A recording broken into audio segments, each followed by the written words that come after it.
আসসালামু আলাইকুম। তো বন্ধুরা, আমি চলে আসলাম এখন একটি বেদানা বাগানে। আপনারা দেখতে পাচ্ছেন খুব সুন্দর ফুল ফল ধরেছে। তো কৃষক ভাইয়ের কাছ থেকে আমি কিছু পরামর্শ নিব। ভাই, এখানে কতটি গাছ লাগিয়েছেন আপনি? বেদনার গাছ আছে এখানে 500 পিস। 500 পিস।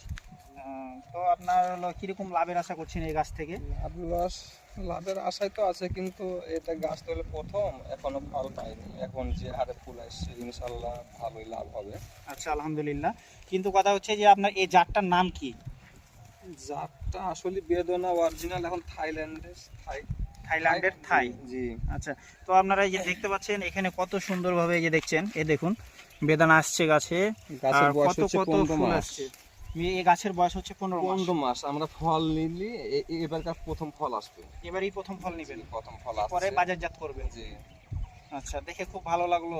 আমি ওই একটা আমার গাছে 200 মতো ফল আসতে পারে, এখন টার্গেট আছে। একটা গাছে 200 মতো ফল। একটা গাছে 200 মতো ফল আসবে। আচ্ছা, একটা ফল হবে 300 থেকে 400 গ্রাম। 300 থেকে 400 গ্রাম।